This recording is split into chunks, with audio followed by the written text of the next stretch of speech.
Bonjour à tous. Aujourd'hui, je voudrais tenter quelque chose d'un petit peu différent des vidéos précédentes, avec un nouveau format qui serait moins écrit et construit autour d'un livre en particulier. Voilà. Pour démarrer, comme c'est une chaîne sur la bande dessinée, j'ai décidé de prendre un livre qui vient de sortir, qui n'est pas vraiment une bande dessinée. Logical.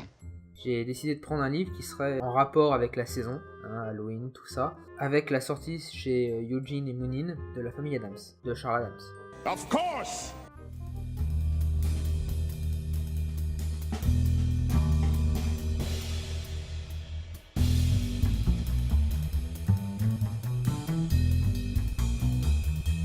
Charles Samuel Adams, dit Chase Adams, est né le 7 janvier 1912 à Westfield dans le New Jersey. Son père l'encouragea assez tôt au dessin et ses premiers cartoons furent publiés dans un journal étudiant de son lycée.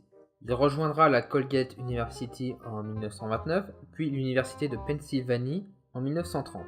Entre 1931 et 1932, il passa aussi par la Grand Central School of Art de New York, mais il affirmera plus tard y avoir surtout passé son temps à observer les gens, ce qui n'est pas un mauvais exercice pour un dessinateur. À sa grande surprise, il publiera en 1932 son premier dessin pour le New Yorker.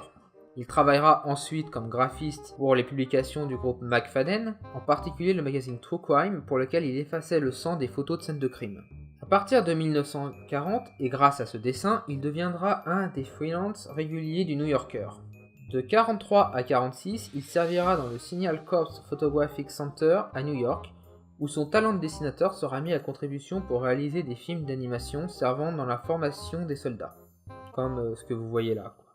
C'est pendant cette période qu'il rencontrera sa première épouse, Barbara Day, dont il divorcera en 1951. Au cours de sa carrière, il a publié plus de 1300 dessins pour le New Yorker. Et à ce stade, je pense qu'il serait bon d'en dire quelques mots. Le New Yorker, c'est un magazine hebdomadaire dont le premier numéro est daté du 21 février 1925. Il a été fondé par Harold Ross et son épouse Janet Grant, qui elle était déjà une plume du New York Times.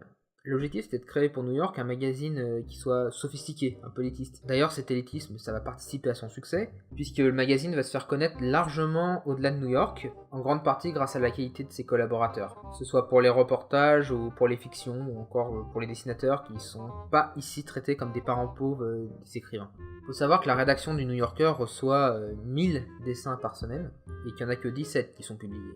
Ça permet quand même de faire un assez bon choix. Pour l'anecdote, la directrice artistique actuelle du magazine, c'est une Française. C'est l'éditrice Françoise Mouly, qui a par le passé fondé le magazine de BD Underground Wow avec son époux Art Spiegelman. En 1954, il épouse une avocate, Barbara Barbe, qui, consciente de la renommée grandissante de son mari, va le pousser à lui confier de plus en plus de droits sur son travail. Elle ira jusqu'à le pousser pour qu'il prenne une assurance vie de 100 000 $. Ce qui va passablement inquiéter Charles, qui décidera de divorcer pour des raisons de santé en 1956. Et c'est en 1964 qu'apparaît à la télévision la première série consacrée à la famille Adams.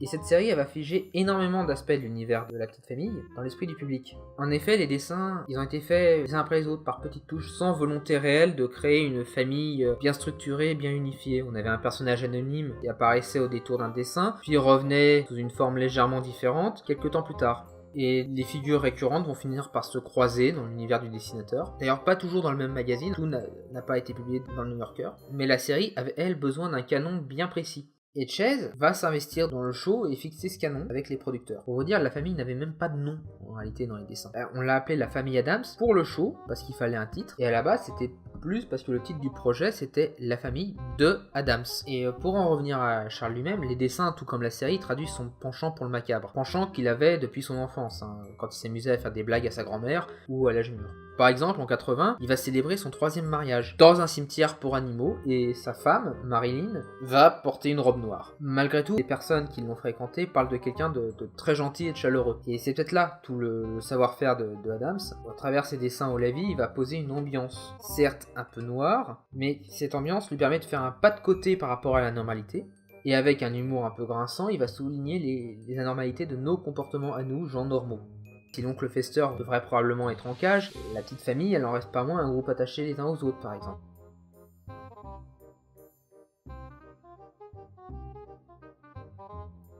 Bon, alors il serait peut-être temps d'en revenir au livre, Et franchement, cette édition que nous propose Eugene Moonin, elle est plutôt pas mal. En tout cas, moi j'aime beaucoup, il y a un bon travail éditorial, le livre en tant qu'objet est bien fait, il y a beaucoup de dessins, mais il n'y a pas tout. Il n'y a pas tout probablement parce que tous les dessins de Charles Adams, y compris ceux sur la petite famille, n'ont pas été faits pour le New Yorker.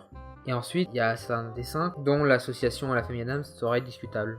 Les dessins sont pas mis dans l'ordre chronologique de publication. Personnellement, je trouve ça dommage. Ils sont classés par catégorie. Vous allez avoir des dessins sur Morticia, puis des dessins sur Lurch, puis des dessins sur l'oncle Fester, etc. Chose intéressante, on a aussi les notes d'Adams qui ont été faites pour la première série télé, afin de donner aux scénaristes une idée du caractère des personnages. En gros, ça leur sert de petites notes de présentation. Alors comme je l'ai dit, il n'y a pas tout. Mais il y a des dessins inédits, des trucs pas publiés, des croquis de recherche, des dessins qui seraient pas passés parce que trop cruels ou pas assez finalisés. Donc vous l'aurez compris, moi ce bouquin je l'aime bien. C'est pas de la BD, c'est pas de l'art séquentiel, mais si vous aimez l'humour noir un peu pince sans rire et les beaux dessins, les belles illustrations noir et blanc, je pense que ce livre est fait pour vous. Mais il a un goût de trop peu. Moi je veux en voir d'autres. Je veux d'autres dessins de Charles Adams. Franchement, si ce livre est un succès, j'espère que Eugene Moonin publieront d'autres livres du même auteur. Voilà, j'espère que ce nouveau format vous a plu, et j'aimerais vraiment que vous me disiez ce que vous en pensez dans les commentaires.